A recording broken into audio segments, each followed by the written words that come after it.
प्रत्येक शिक्षक प्रत्येक शिक्षार्थी को 3 पेंसिलें देते हैं।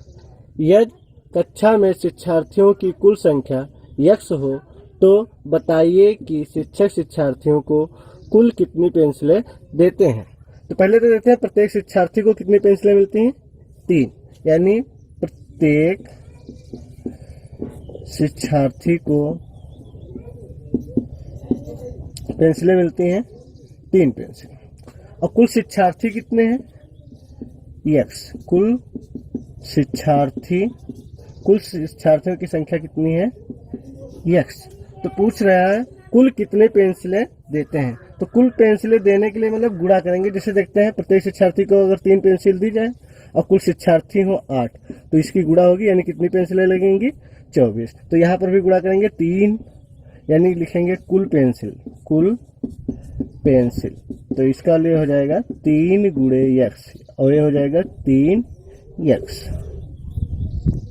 प्रश्न नंबर 2, अपनी उत्तर पुस्तिका पर रिक्त स्थानों में संख्याओं की जगह कोई बीज लिखिए। बीज मतलब होता है यहाँ पर बीजगणितीय अंक x, y, z या a से लगा के z तक, यानी a to z, और बताइए कि उसका प्रयोग किस संख्या के लिए किया गया है। Question number 5, 12 + 5 = 17। यहाँ पर लिखा है खाली जगह +5 = 17। तो यहाँ पर मान लेते हैं हम लिख दिया संख्या x। अब देखते हैं x किस संख्या के लिए लिखा गया है। तो x 12 के लिए लिखा गया, देखो यहाँ पर, यानी x = 12, क्योंकि यहाँ पर बताना उसका प्रयोग किस संख्या के लिए किया गया है। तो x का मान कितना होगा, 12। अब जैसे मान लो यहाँ पर कोई भी संख्या लिख देते हैं, मान लो y लिख देते हैं। ये लिखा है क्वेश्चन नंबर 2, 40 - 10 = 30। तो 40 में से कितना घटा दें जो 30 हो जाए, यानी y = 30।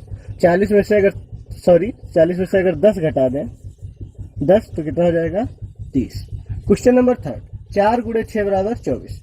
तो यहाँ पर मान लेते हैं, मान लो a लिख दिया, a × 6 यानी 6 में कितना से गुणा कर दे जो 24 हो जाए। तो a का मान होगा 4 से गुणा कर दें तो 24 हो जाएगा। अब जैसे यहाँ पर लिखा है 35 भाग 7, 35 भाग 5 = 7।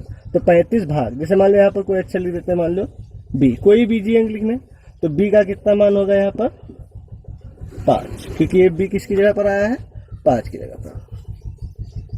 प्रश्न नंबर 3, रहीम के पास रुपए 10 थे, उसने रजिया को कुछ रुपए दे दिए, उसके पास कितने रुपए बचे, इस संबंध को अक्षर संख्याओं से व्यक्त कीजिए। तो लिखते हैं पहले रहीम के पास कितने रुपए थे, 10 रुपए। रजिया को कितने दे दिए, रजिया को दिए कुछ रुपए, यानी x मतलब x, y, z कुछ भी लिख सकते हैं। इस संबंध को अक्षर संख्याओं से व्यक्त कीजिए, कितने रुपए बचे थे, कितने, 10, कितने दे दिए, x, तो कितने बचे यानी घटाएंगे। जैसे मान लो उसके पास 10 रुपए थे और अजय को मान लो अगर 2 दे देता तो कितना बचते, 8, यानी घटाना है हमको। तो घटाने के लिए हम लिखेंगे 10 रुपए थे और अजय को कितने दे दिए, x, तो बचे कितने, 10 - x बचे। 10 - x मतलब यहाँ पर कोई संख्या तो फिक्स नहीं है अभी, जब फिक्स होता तो घटा के लिख देते हैं। ऐसे शेष कितना बचा, जितने थे उसमें से जितने दिए उसको घटा देंगे, वो बचेगा शेष, यानी कितने बचे, 10 - x। प्रश्न नंबर 4, एक बगीचे में कुछ पेड़ थे, 50 पेड़ और लगा देने पर पेड़ों की संख्या 120 हो गई। इस कथन को अक्षर संख्या की सहायता से व्यक्त कीजिए। कितने पेड़ थे, कुछ पेड़, यानी कुछ पेड़ मतलब x, क्योंकि हमको संख्या पता नहीं है इसलिए कुछ पेड़ मतलब 50 पेड़ और लगा दिए गए, यानी कुछ पेड़ थे उसमें 50 पेड़ और ऐड कर दिए गए, मतलब लगा दिए गए। लगा देने पर पेड़ों की संख्या 120 हो गई, यानी कुछ पेड़ थे और 50 और लगा दिए गए, तो दोनों को मिलाकर कुल पेड़ कितने हो गए, 120। देखिए पेड़ कितने थे, कुछ, यानी x, 50 पेड़ और लगा दिए गए, यानी 50 पेड़ और ऐड कर दिए गए, तो पेड़ों की संख्या कितनी हो गई, दोनों को मिलाकर 120। इस कथन को अक्षर संख्या की सहायता से व्यक्त कीजिए। तो इस प्रकार हमारा समीकरण बन जाएगा। प्रश्न नंबर 5, अक्षर यन और यम के प्रत्येक प्रतिरूप को तीलियों से बनाने के लिए आवश्यक तीलियों की संख्या का नियम ज्ञात कीजिए। नियम लिखने के लिए चर का प्रयोग कीजिए। तो हम देखते हैं पहले यन के लिए कितनी तीलियां लगेंगी, 1, 2, 3, यानी कितनी तीलियां? 3 तीलियां लगेंगी।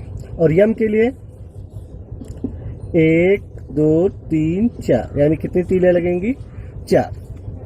नियम लिखने के लिए चर का प्रयोग कीजिए। अब जैसे एक यन बनाने के लिए कितनी तीलियां लगेंगी? 3। तो अगर कुछ यन बनाने हैं, मतलब हमको पता ना हो, तो यहाँ पर सूत्र होता है 3 यन, और इसका होगा 4 यन। यन मतलब होता है नंबर। जैसे आपको जैसे यन बनाने के लिए कितनी तीलियों की आवश्यकता होगी? 3। अगर आपको 2 बनाना है तो यहाँ यन की जगह 2 रख देंगे, 3 दूनी 6 तीलियों की। जैसे यम बनाने के लिए कितनी लगती है तीलियां? 4। तो अगर 5 बनाना है तो यन की जगह 5 रख देंगे, 4 पंचे 20। अभ्यास 5A द एंड।